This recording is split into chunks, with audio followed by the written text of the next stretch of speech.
Hmm. So this is a free queen. Will white take it? No.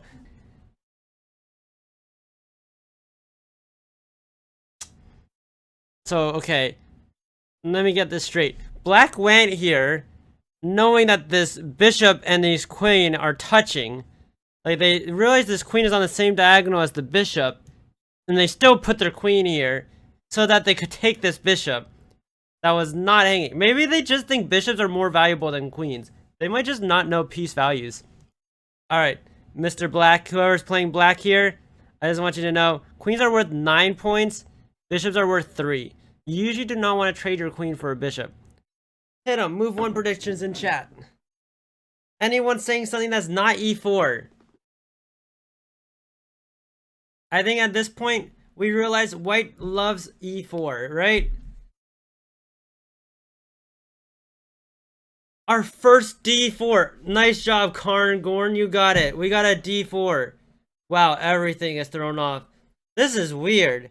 Now that one d4 has been played, how is someone gonna go for a 4-move checkmate? It's just not gonna happen. Oh, heck yeah! F6! Look at Black got so thrown off by one d4 that they found. I think, again, just like last game, we found a way for... Black found the worst move in the position to play.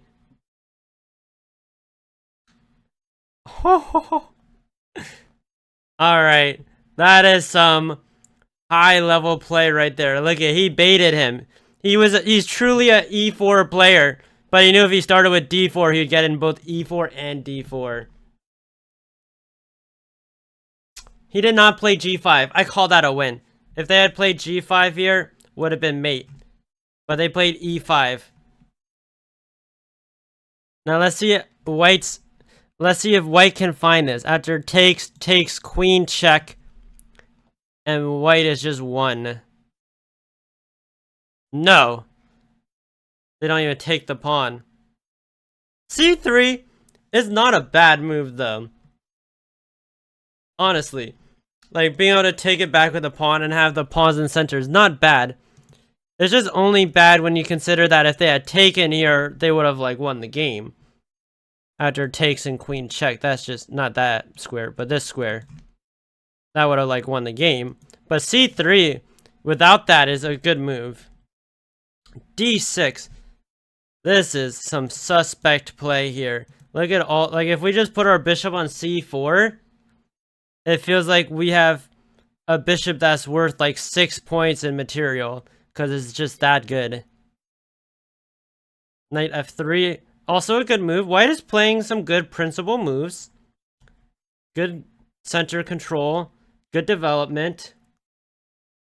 Black, on the other hand, is like trying to lose the game in a way where it doesn't look very obvious that they're trying to lose the game.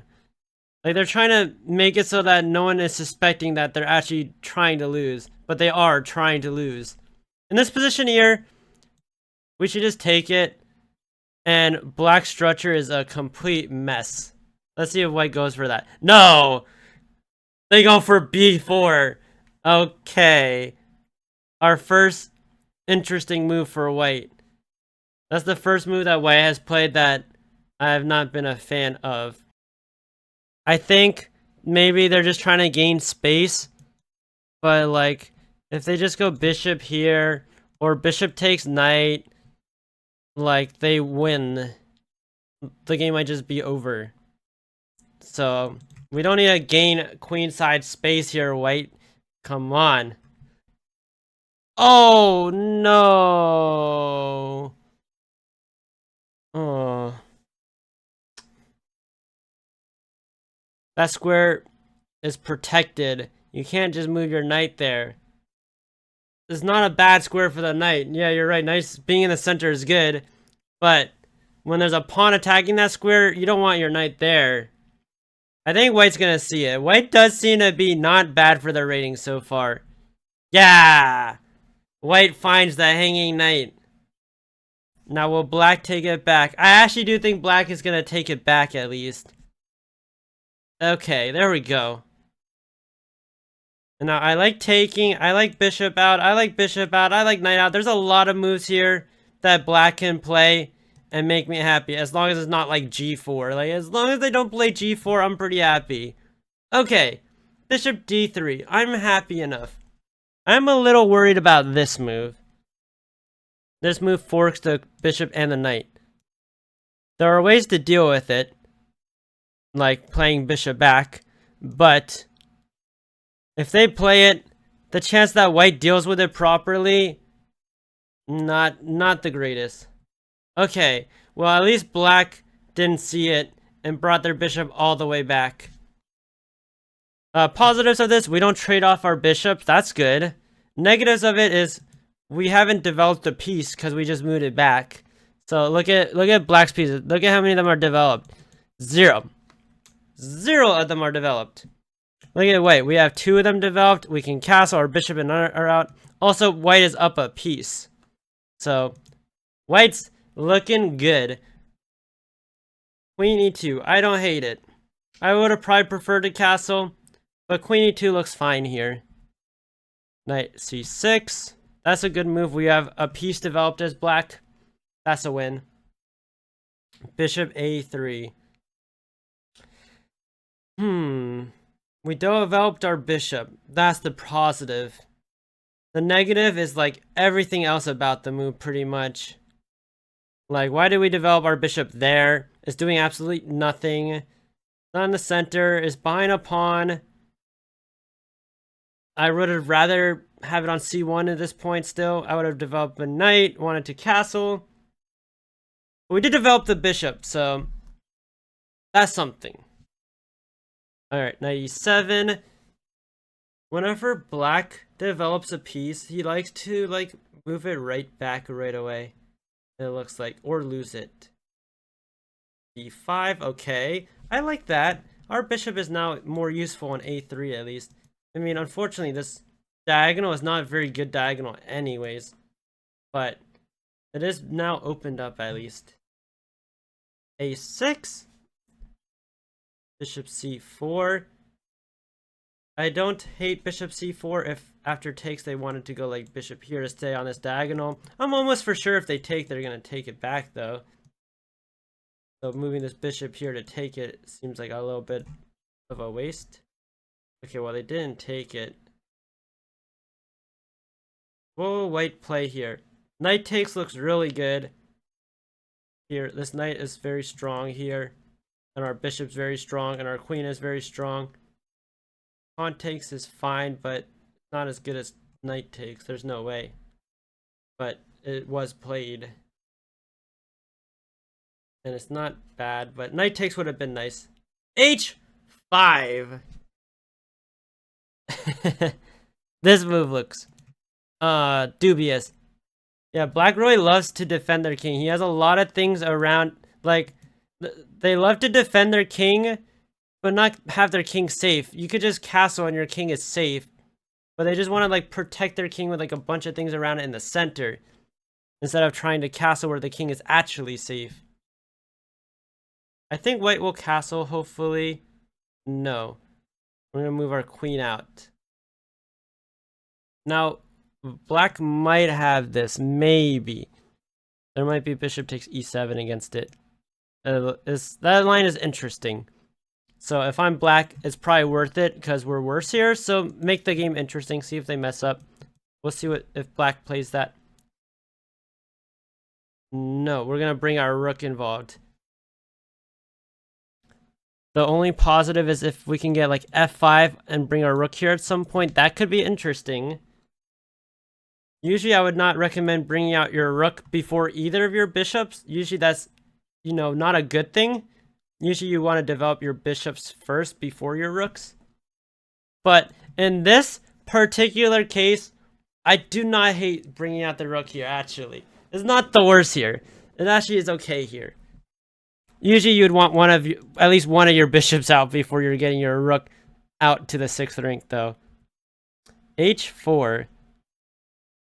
This is like trying to make sure to keep the rook back or something. I don't know what h4 is doing. Maybe white saw, oh, if black's bringing out the rook, I probably should try to do the same. We gotta counter their rook with a rook. Rook g6. Oh yeah. Let's go. We got some rook action.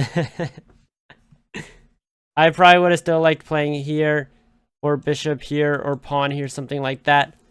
But, you know, this is some new gameplay. We got some rook action here, and I'm all for it. Let's see how this turns out. Okay, we made him play rook g1, so it worked out well for white. Or for black, sorry.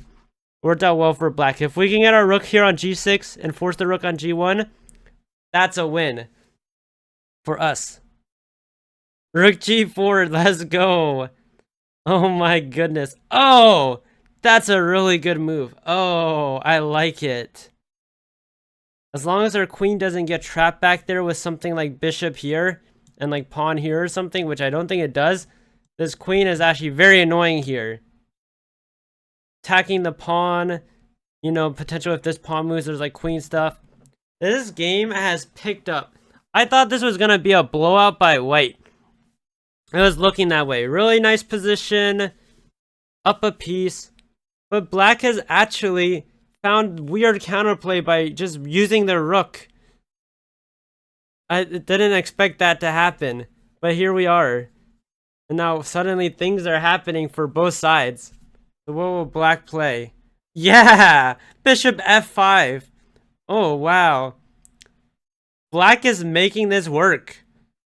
It's still good for white for sure. Like, this should not actually work. But they're getting stuff in this position that they really shouldn't have been getting. Queen h8. That move is fine. But look at our queen. It's kind of like... It seems like a bluff. Our queen is kind of just stuck back there.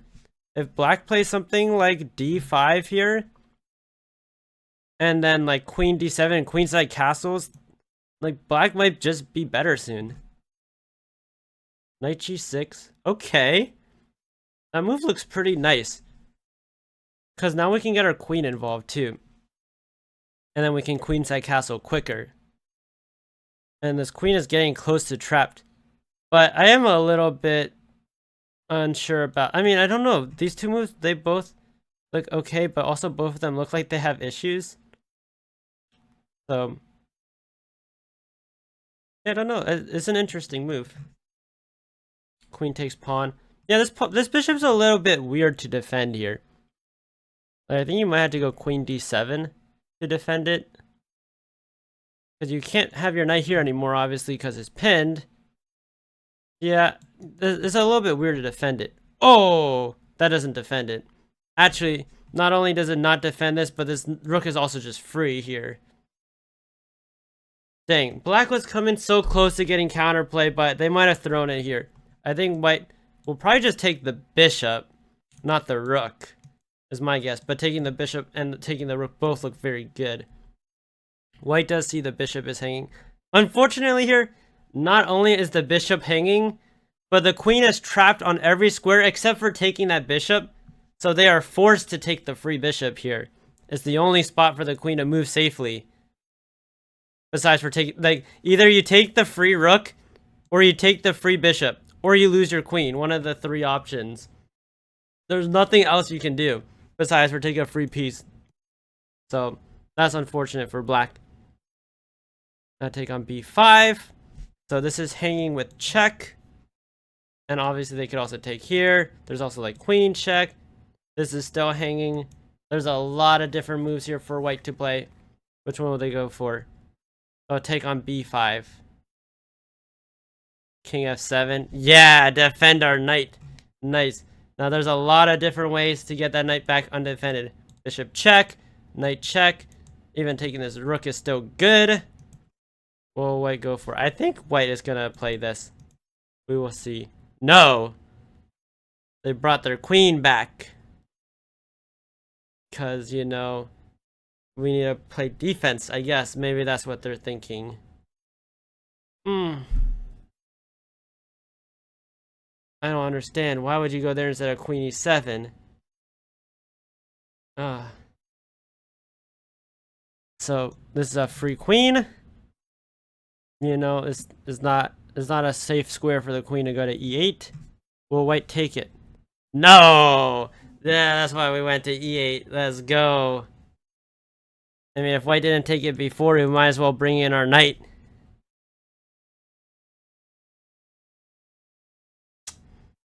So, okay. Let me get this straight. Black went here, knowing that this bishop and this queen are touching. Like, they realize this queen is on the same diagonal as the bishop, and they still put their queen here so that they could take this bishop that was not hanging. Maybe they just think bishops are more valuable than queens. They might just not know piece values. Alright, Mr. Black, whoever's playing black here, I just want you to know, queens are worth 9 points, bishops are worth 3. You usually do not want to trade your queen for a bishop, because it does look like that's what black was going for here. They're like, look, I know that your bishop can take my queen here, and that's good for me. So I'm going to let you take my queen with your bishop, and if you don't, I'm going to take your bishop with my queen and force you to lose your bishop for my queen. Heck yeah. We got your bishop. Alright. There's no way that white does not see this, right? Like, it's not that far away. It's right next to it. Like, how do they not see it? They're definitely going to see this one, right? Okay. They saw it. This is why it's important to know material values, you guys. Because then you know that you shouldn't trade your queen for a bishop.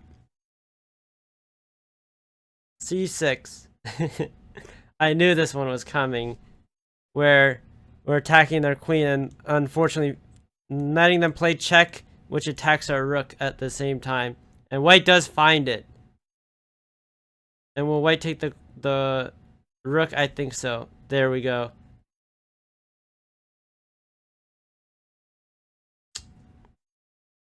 Interesting. White can just take that though. And white does just take that. Alright, and white takes more stuff. This game is wrapping up here, right? Now takes. Oh yeah. Munching up all those pawns. Very nice. Oh no. There's so much stuff hanging here. Oh, nice. That knight is the best to take because you take it with check, then you pick up this bishop too. And then black resign. Seems like a good time to resign. Very nice game by white. Yeah, it got interesting there in the middle for a little bit.